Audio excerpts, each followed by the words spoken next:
యొక్క పెద్దలు పూజ్య స్వామీజీ పాదపద్మలకు నమస్కరిస్తూ వేదిక పైన ఉన్నటువంటి డాక్టర్ శ్రీమతి సునీత రామ్మోహన్ రెడ్డి గారు, కార్యక్రమం యొక్క హిందూ సమ్మేళన యొక్క మహిళా అధ్యక్షురాలు, అదేవిధంగా ఈ యొక్క హిందూ సమ్మేళన యొక్క అధ్యక్షులు, కార్యక్రమానికి విచ్చేసిన మాతృమూర్తులు, సమస్త హిందూ బంధువులందరికీ ఈ హిందూ సమ్మేళనం యొక్క శుభాకాంక్షలు తెలియజేస్తూ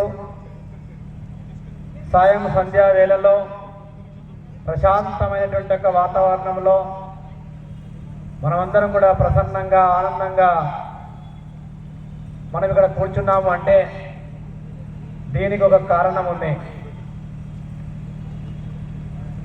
ఈ మైదానంలో ఈరోజు ఇక్కడ ఒక చిన్న సమితి వేసుకొని ఇట్లా ఒక సభ నిర్వహిస్తున్నాము అంటే దానికి కారణం 100 సంవత్సరాల క్రితం ఆర్ఎస్ఎస్ నాగపూర్లో ప్రారంభించబడి 100 సంవత్సరాలు పూర్తి చేసుకున్నాయి గత విజయదశమికే. ఆ సందర్భంగా మనం ఇక్కడ ఈ బస్తీ వాళ్ళు నిర్వహిస్తున్న హిందూ సమ్మేళనం ఇది. ఒకటి చరిత్రలో స్వాతంత్రోద్యమం కంటే ముందు స్వాతంత్రం కోసము, దేశం కోసము, ధర్మం కోసము మాట్లాడుకోవడానికి ఇలాంటి అనేక ఉద్యమాలు జరిగాయి, సభలు జరిగాయి. కానీ ఆ సభల్లో విదేశీయుల యొక్క దాడులు జరిగాయి. మన సభల పైన అనేక మందిని చంపేశారు. సభలు నిర్వహించుకోవాలంటేనే కష్టంగా ఉండేది, విదేశీయుల పరిపాలన ఉండేది కాబట్టి. కానీ ఈరోజు మనం ఆనందంగా యావత్తు భారతదేశం లోపల 1,62,000 సభలు నిర్వహించుకుంటున్నాం. ఇలాంటి మన తెలంగాణ రాష్ట్రంలో 6,000 సభలు నిర్వహించుకుంటున్నాం. ఇలాంటి సభలు నిర్వహించుకోవడానికి కావాల్సిన వాతావరణం నిర్మాణం చేయడానికి 100 సంవత్సరాలు పట్టింది. 100 ఏళ్ల క్రితం ఈ సంఘాన్ని ప్రారంభించిన వారు ఎవరు? అసలు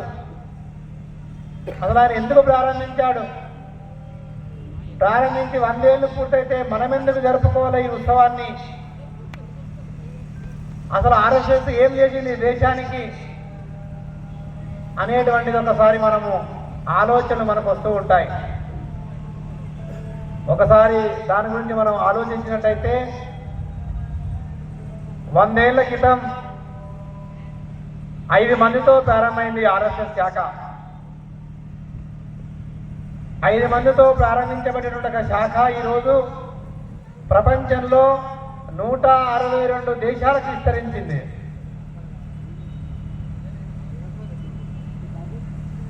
మరి ఇన్ని దేశాలకు విస్తరించిందంటే దానికి కారణం ఏమై ఉంటుంది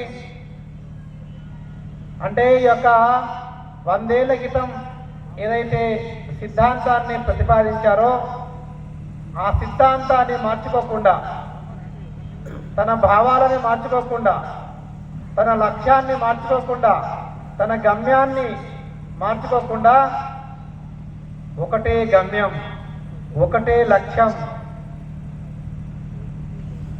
పనిచేసిన ఒక సంస్థ ఆర్ఎస్ఎస్. అనేక మంది మధ్యలో అడిగారు, మీ యొక్క సంస్థ యొక్క సిద్ధాంతాలు మార్చుకోండి, మీరు ఊకే హిందుత్వం అంటారు, హిందుత్వం అనే సిద్ధాంతాన్ని మార్చుకోండి, మేము కూడా ఆర్ఎస్ఎస్లో జాయిన్ అవుతామని చెప్పిన వాళ్ళు ఉన్నారు. కానీ ఆర్ఎస్ఎస్ చెప్పింది మా సిద్ధాంతం మార్చుకునే సిద్ధాంతం కాదు, మా సిద్ధాంతం ఈ భూమి సిద్ధాంతం, మా సిద్ధాంతం మాతా పృథ్వీ పృథ్యోహం పృథ్వీయ, ఈ భూమి నా మాత నే మామె పుత్రుడు ఒక భావన ఉన్న ఒక సిద్ధాంతం మాది. కానీ సృష్టి వచ్చినప్పుడే మా సిద్ధాంతం పుట్టింది, కానీ మేము మార్చుకోవడానికి